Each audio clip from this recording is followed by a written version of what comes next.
FCC cash. C'est ça que vous oubliez, chers combattants. 2023, rapport aux relations FCCT.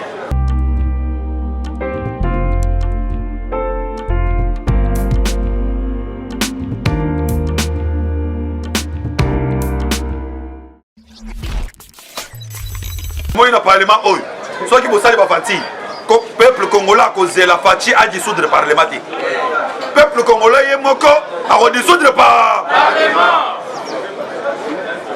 Et je veux insister ici sur l'unité de tous les présidents du Parlement debout.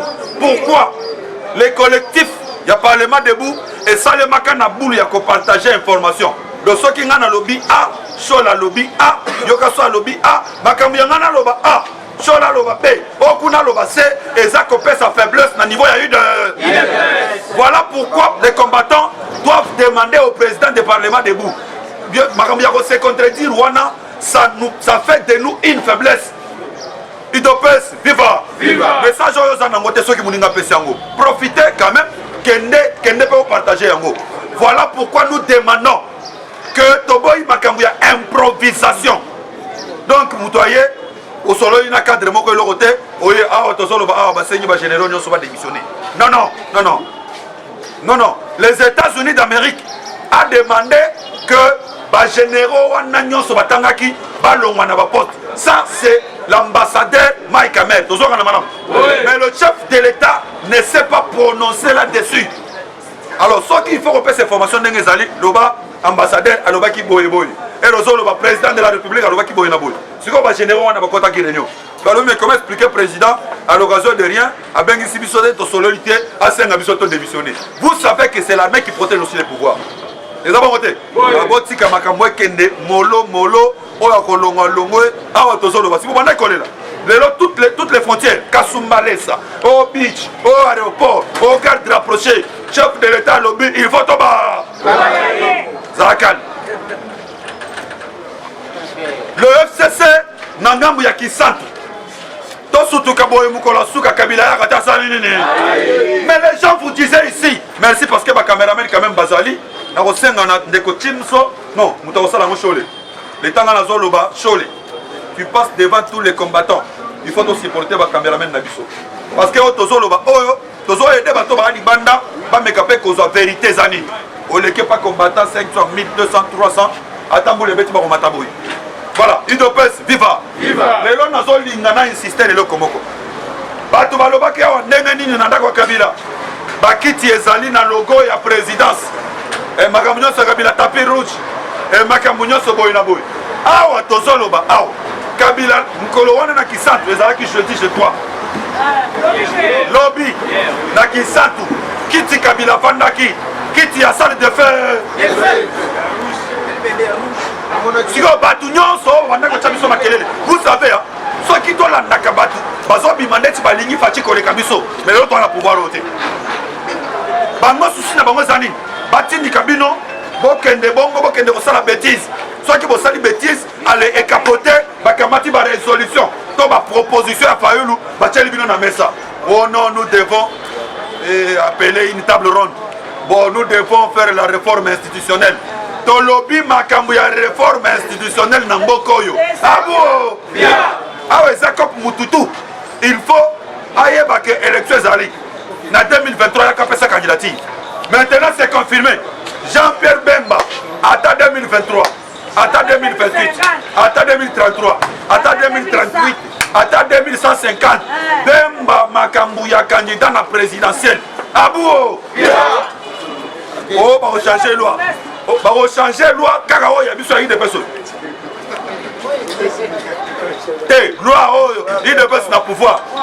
Il va changer la loi. Il va changer la loi exactée. Loi électorale, les acquittants. FCC qu'on a mis 3 résolutions majeures. Nangamu Yakisan. 3 résolutions majeures.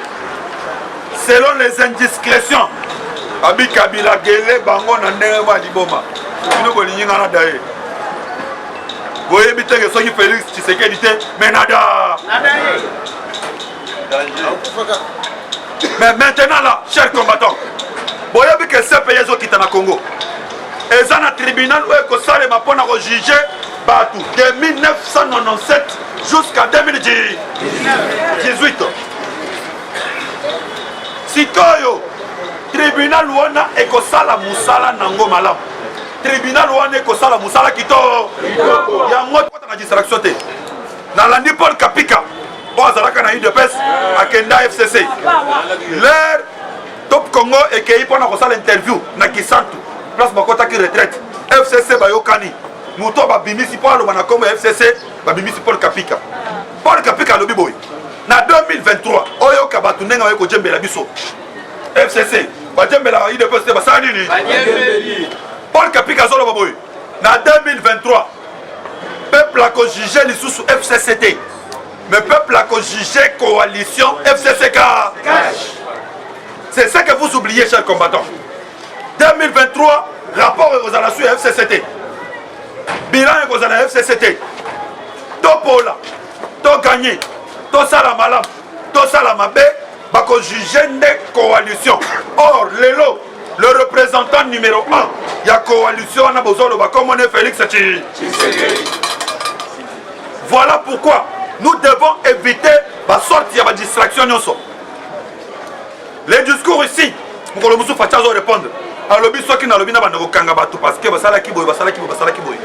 ça veut dire que je dois remonter jusqu'au temps de Mobutu. Parce que le régime de Mobutu est bon, c'est un Congolais. Et ceux qui ont le but de Mobutu, ça veut dire qu'il y a une opposition. Il y a une société civile. Il y a une société civile. Jean-Pierre Bemba.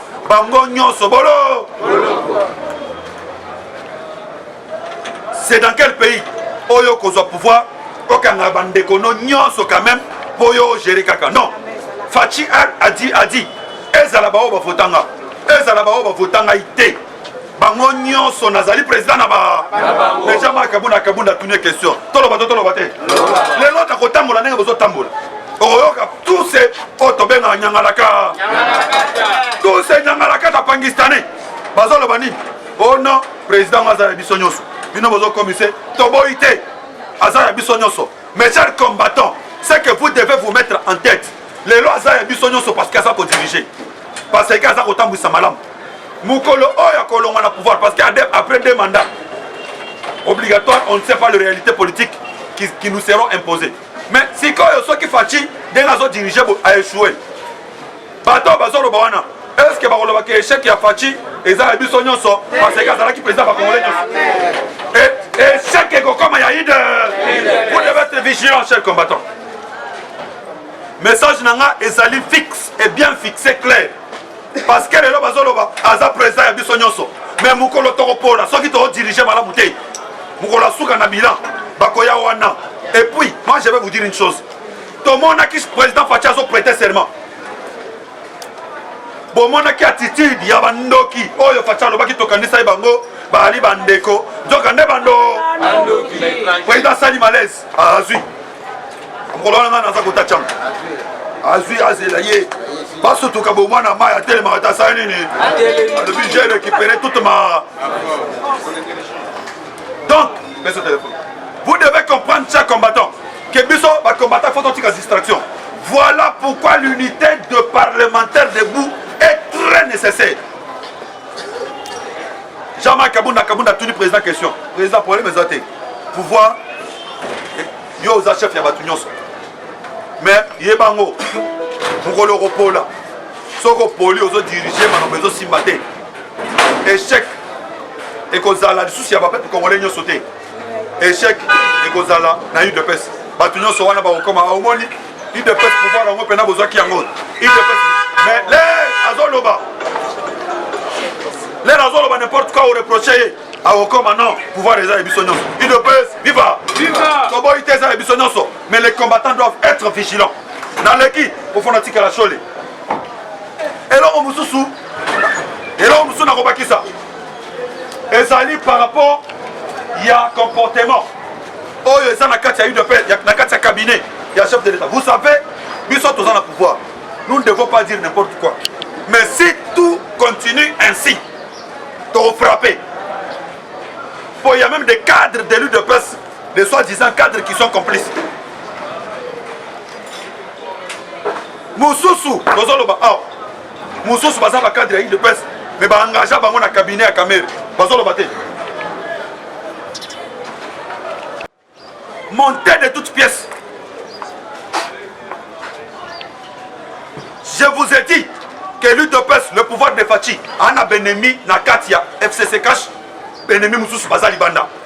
Nakatia FCC Cash, enlevez dans vos têtes là que c'est seulement le FCC notre ennemi. Bomikosi. Nakatia FCC Tozana Bami, na Benemi. Nakatia Cash, Tozana Bami, na Benemi. Nakatia Lamouka, Tozana Benemi. Et je vais seulement vous dire qu'un complot est monté. Parce que vous savez, accord à Nairobi et Zawana. Et ça va monter. Oui. La deuxième signature vient annuler la première. Tu signes na Vital Kamerhe, oui. Tu as élection ici, tu as Vital Kamerhe comme Premier ministre. Et ça va monter. Est-ce que le loi est Premier ministre? Ça veut dire qu'il y a eu un contrat, un accord signé, un regroupement politique Moussousou. Oui, ça dit que moyen de respecter l'accord, il y a Nairobi et Zate. Maintenant, quand on a signé le deuxième accord avec le FCC, Vital Kamerhe lui-même était là, le directeur du cabinet du chef. Les avons voté. Oui. Quand il a accepté qu'on signe avec le FCC, veut dire que oh, il y a Liboso, il y a Nairobi, et il y a Nila Marate, ça enlevez dans vos têtes. Mais eux là n'ont pas oublié. Nous les avons infiltrés, même dans leur matinée des mamans, dans leur matinée des jeunes. Ils n'ont pas baissé prise. Si on a un moment, combattant. Il y a même des gens qui ont fabriqué des comptes Facebook. Bah, compte Facebook, ils sont anonymes. Chaque jour, ils ont ma UDPS. Et quand la personne vous parle des statuts de l'UDPS, vous sentez que Moutouana Azana 4 y a UDPS. Ce qu'il y a là-bas, c'est quoi? Kopezali séparer l'UDPS avec le chef de l'État. Kokabo la cadre a eu de presse, à l'occurrence Jama Kabunda Kabunda Augustin Kabouya, Kokabo la Bamona Fachi. Boyoka qui a magie. Oh, il y a Béret Rouge. Bavatune na Lobaki à l'Obinin. Fachi a ça le local à Kabila. Kabila l'air Katana Bama Koufaki, a ça qui parti politique naïe. C'est ça les soucis. Fachi a ça la parti politique na Kopezala Kinini. Batoubaye Baki, Ezala Nakatsa Cash, Ezala Nakatsa FCC. Batoubaye Baki qui il de paix soka du pouvoir. Batounon se Robin de Corée, la Bamissa, la Banini, il de paix c'est beaucoup. Mais l'air va sentir que après le premier monsieur de la ville, de la RDC, le monsieur le plus populaire, il s'appelle Félix Tchi. Le deuxième citoyen congolais, le plus populaire, nous l'avons prouvé devant la face du monde, s'appelle Jean-Marc Ka. Pour votre information, c'est exactement chef à l'objet, Babanego Satana. Baganisaki na hanga moko. Ongo ba moni ne peuple akay ya baka. Avec bises kochana c'est. C'est là c'est au soba meki li sous-aller. UDPS, viva! Viva! Nous les combattants de l'UDPS, en dehors il y a misala otoza koluka. Parce que baza ko kenenda mundam. Mais tous à la vigilance pour nous conserver le pouvoir. Bonne année, imaginez-vous, après ces 5 ans, Soviet perdre le pouvoir. Oh, tous les gens sont connus. Pendant que tous les gens sont 48 ans, tous 70 ans pour nous rejoindre le pouvoir. Il y a un message clair avec lequel je vais clôturer. Avant d'appeler ça, Ndeko Chole, après ça, Bino Mateya, nous rejoindre un message Joana Nasuka. Chole, vous avez le terrain. IDPS, viva! Viva! IDPS, viva! Viva! Merci, président Théo, s'il vous plaît, président. S'il vous plaît, merci vraiment, président Nabiso Théo, Batebele. Balingaba monangana oboy batie ba commentaire utangango président Théo azawana bolobaki ke abeshole to mona ba mususu c'est que y a la division avec le président Théo il est bien ngana zalanga sincère na zalamo na nzambe tango président Théo abandi ko range ngana bandi rentrer na lubango na public président Théo aza tango tozo kita na siège to gozoe siko tête à tête to sono la bien merci vraiment président IDPS viva viva makamu président Théo alobi ça très important très nécessaire. Et c'est tous à la vigilance. Vous êtes en dehors de Félix, c'est qu'il faut que nous Congolais moi qu'on pour l'intérêt général à Zati. D'accord si dans le FCC va bandir transition. Qui sent qu'on a pas la transition. comment est-ce que l'opposition là bato toza na bango na plateforme bakoloba langage moko boye te mais moto alingi mboka na ye eloko liboso asalaka mpo na mboka na ye alingaka koplacer la personne qu'il faut à la place aussi qu'il est lelo oyo bauti Lubumbashi oyo balobi ke no Kabila kozonga na 2023 epesi polémique na bato baza esprit faible ke Kabila azozonga mais biso toza esprit dire toyebi ke Kabila mbula enoka te moyen azala ta chef du quartier ezate mais ozo se poser question te bato bautaki Lubumbashi il n'est même pas un mois ekoki te Lubumbashi bazwi ba résolution balobi ke Kabila kozonga na pouvoir il n'est même pas un mois bake na Kisantu bomba bomba bomba bomba Kisantu elingi lisusu nini balingi transition te bayebi be transition ekokota te kopo na bango eza nini ndenge nini tokimisa bana tula mwisi yaza mais na se koto na TV bazokosa bino balobi ke transition baza na bajuriste depuis tokenda Sun City oyo epesa biso constitution ya koorganize baélection na 2006 2011 soki oza na ntango kotanga meme baprincipe constitutionnel te tanga ata préambule ya constitution elobi clair pouvoir ekopesa masu na armée te pouvoir ekopesa masu na nzela ya rébellion te pouvoir ekopesa masel moyen na nzela bele bango bayebi yango zala no calme zala no très posé problème ezali zala à l'aise nayebisi bato na monde Kabila China Rambo nalinga kotanga komone te po déjà tobengana ye mais nalingi na expliquer quelques esprits oyo balinga kozongisa komone ebele atiki suki ebele na mandefu atia yango tentire mais Félix Tshisekedi nayebisi mon frère po toya na alternance il faut okatara olongola na mandefu boye te akata suki to akata te siko obengelaka China Rambo poloni IDPS viva China Rambo eza moko kombo na ye Félix Tshisekedi tilo point 13 IDPS viva IDPS viva IDPS viva viva Tshisekedi supérieur national Félix chef de l'État nayebisi na le 12 novembre oyo tozalaki na matine nalobi clair pointe feti pointe okoma président république na mboka na bacondition constitutionnelle esengeli mpe tata na yo akufa na sida te na malaria te mais akufa na intérêt ya peuple congolais boye te Tshisekedi akufa na sida te na malaria te mais la mort de Tshisekedi est égale à Félix Tshisekedi chef de l'État est-ce la kosi